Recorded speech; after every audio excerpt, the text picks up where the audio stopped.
Hey everybody, soybean farmer on my way to work. There's some winter wheat here in North Carolina. Today's Thursday, March 21st. Rained last night, about a 3/4 of an inch at the house in the rain gauge. There's another field of winter wheat right here. Glad I didn't turn my head looking at that when that guy stopped in front of me like that. It's looking pretty good. Oh, yeah, looks pretty good.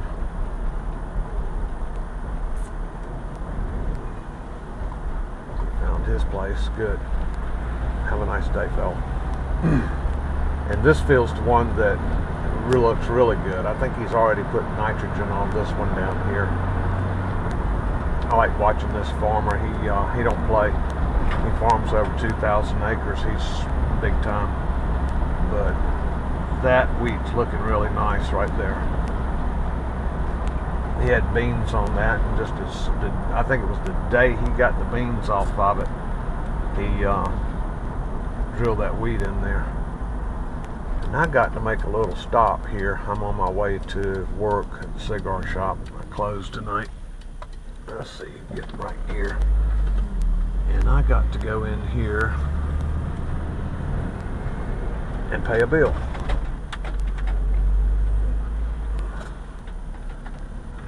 I need to pay for that lime that got put out.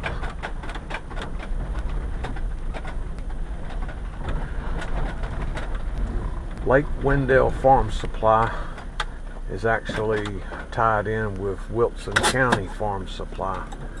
It's like this is an extension, and very convenient for me. But see, it says Wilson County Farm Supply on the ticket, and that's how they broke up the lime application there. And the total I owe them for what they did is $1306.04.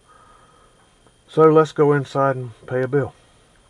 That was way too convenient. I was so happy the day I called him up and said, well, I'm going to ride down there and give you your money for the service you provided on the farm. And he said, why don't you just go over there to Lake Wendell? That's a whole lot closer to you. You pay them there. We're all one company. I said, that's absolutely brilliant. Thank you. Alright, nothing coming. Yeah, that's a pretty patch of wheat right there.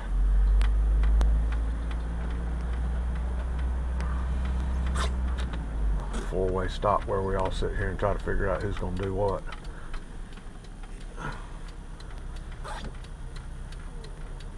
Well, I'm going to go because it is my turn.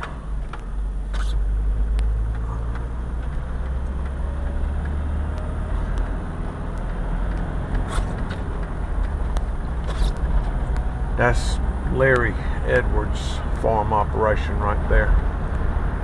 Well, today it's, like I said, it rained last night. It's kind of misty remnants.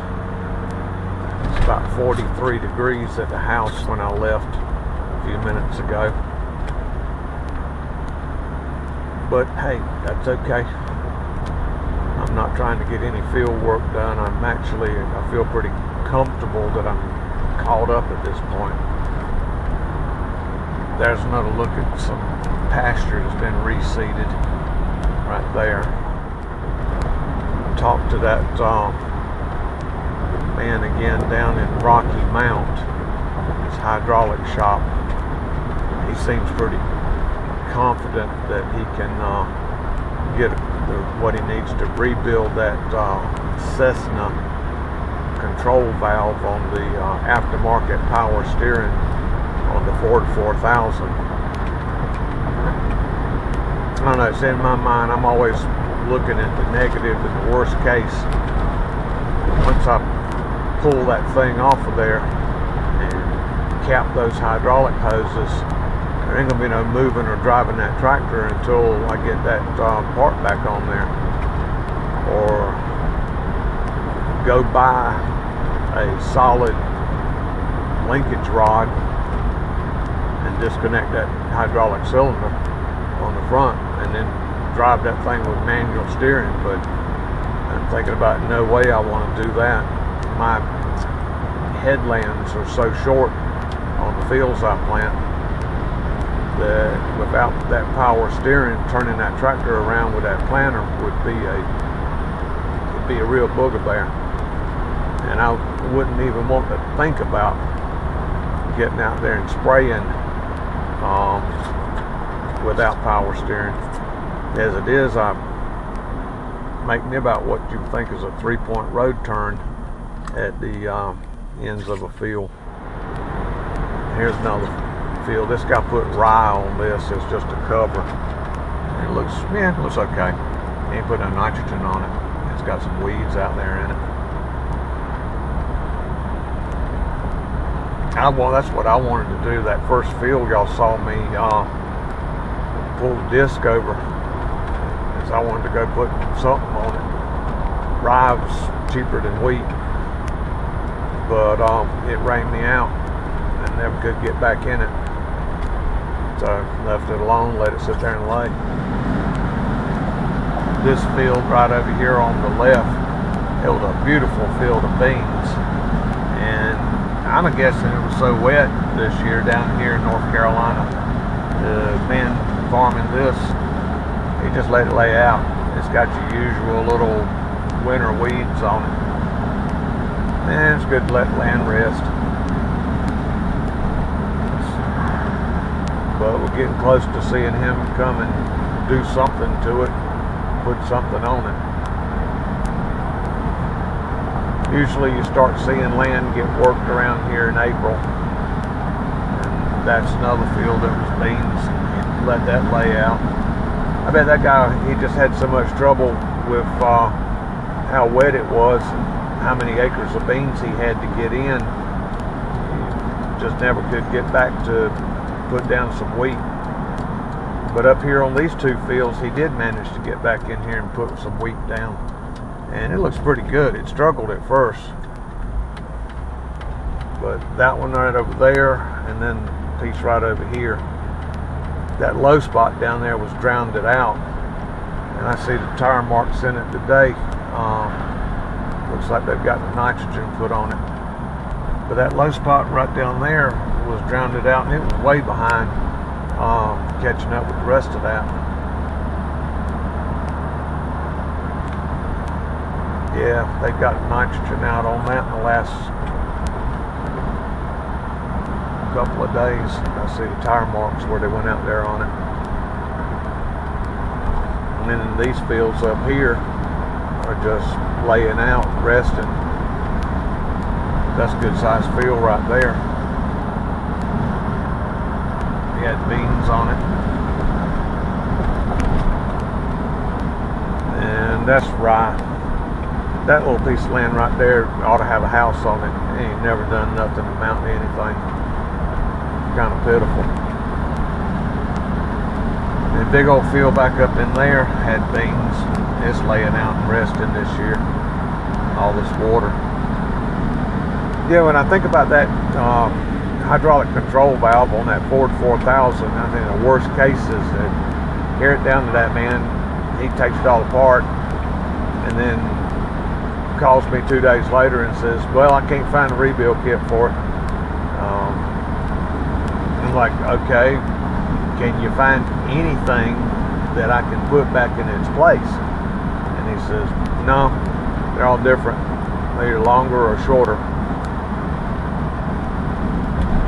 And I'm thinking, okay, longer's better, because that means I'm just going to cut off part of that control rod and make the rod shorter. I don't know, I just have the worst luck in the world when it comes to old parts like this. I try and take it and put it out of my mind and not go there with it. It's like had a pretty serious mishap with the John Deere 3300 combine.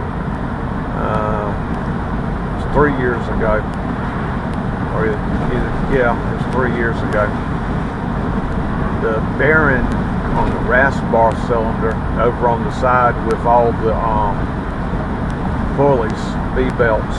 I mean, if you know that series combine, you know, one side you just got the bearing and there's nothing, but over on the other side you got all the drive and so forth. Well, that bearing went out. I wasn't driving the combine when it happened, so I can't give details of how it happened. Cousin Scott was out there picking beans and he noticed something ain't right, so he stopped. I saw him stop, so I went over there, and you could see it was just pure wobbling. And what had happened is when the bearing went out, it kind of exploded, and it busted the housing that bearing bolts into, because you know the side of that combine is just sheet metal, and there's a housing that bolted into it, and it's cast housing, but it busted that thing in 3 pieces. And it stopped my heart when I was on the phone with John Deere. You know, I'm just, okay, I need to buy cast housing for the bearing to go in, and they said don't make it anymore. And I said, well, okay, please tell me you can find one somewhere sitting on the shelf that somebody's been dying to sell. And the guy said, well, give me time, I'll check. Got back to him later next day, and he said no. He said it ain't available, don't have it. I ended up down at, we call him Junebug Green, his salvage yard. Found one on a 3300 down there, and praise God, you know, there's always a way, and always, you know, some way he makes a way. If you're willing to listen to him, he'll make a way. And that's where I need to fix my mind on this Ford power steering situation. Just fix my mind that the Lord will make a way. Well, I'm coming up on work. Nice talking to y'all this morning. I'd like to thank everybody for subscribing to Soybean Farmer, watching my videos, leaving comments. I enjoy reading them. Y'all have a blessed day. Bye now.